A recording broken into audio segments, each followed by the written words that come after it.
දුර ඈත ආකාශයේ දහස් ගානක් දිරිසෙන් තරු අතරේ පුංචිම පුංචි කාගේවත් අවධානයට ලක් නොවූ තාරුකාවක් හිටියා. එයා අනිත් තරු වගේ ලස්සනට දිලිසෙන්නේ නැතිවීම ගැන ගොඩාක් දුකින් තමයි හිටියේ. අනේ මාවත් අනිත් අය වගේ ලස්සනට දිලිසෙනවල මටත් ඕනේ අනිත් තරු වගේ මහ පොළවේ ඉන්න හැමෝටම පේන්න ඉන්න. ඉංචි පුතා දිලිසෙනවා කියන්නේ කීර්තිමත්ව දැබලෙනවා කියන එකම නෙමෙයි. අපි බබලෙන්න ඕනේ හරිම වෙලාවේ හරිම තැනදී. අනේ මට තේරුනේ නෑනේ. නිවැරදි වෙනාවාම ඔයාට තේරෙවි. තරු හැම රැයකම උත්සාහ කළා. නමුත් කවුරුවත් මෙයාට අවධානය දුන්නේ නෑ. මම ගොඩාක් උත්සාහ කළානේ. ඒත් නම තාමත් ගොඩාක් පුංචි. මට ඕනේ අනිත් අයට උදව් කරන්න.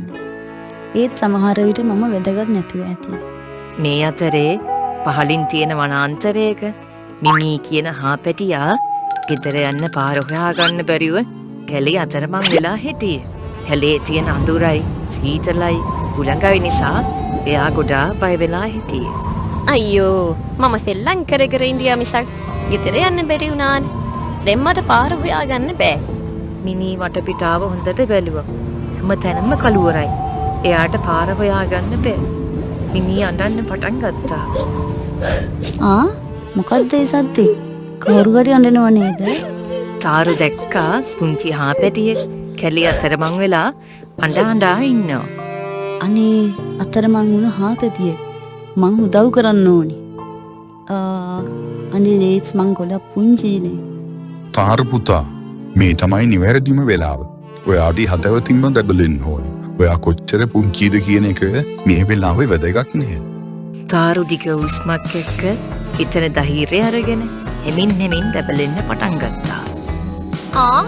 පුංචි දිලිසෙන තරුවක්. එයා මට පාර පෙන්නනවා වගේ. මිමී හෙමින් තාරු පෙන්නන පාර දිගේ ඇලේ මැද්දෙන් ඇවිදගෙන ගියා. එයාට අන්තිමට එයාගේ දෙමාපියන් හමු වුණා. අනිත් හැම තරුවක්ම තාරුට සුබ පැතුලා. තාරු තවත් දැබලෙන්න පටන් ගත්තා. දැක්ක නේද පුතා? ඔයාට බබලෙන්න ඕනි නම් ඔයා කොච්චර පොඩිද කියන එක වැදගත් නෑ. මට ආද පුංචි හාපැටියෙකුට උදව් කරන්න ලැබුණනේ. මට ඒක දිලිසෙන තාරුකාවක් වෙනවට වඩා වටිනවා. ඔයා හරි වෙලාවේ බබලෙනවා නම් ඔයා කොච්චර පුංචි වුණත් ඔයාට ලොකු වෙනසක් කරන්න පුළුවන්. ඔයා හදවතින් බබලෙනකොට පුංචි එළියකට වුණත් පුළුවන් ඔයාට හරිම පාර පෙන්නන්න.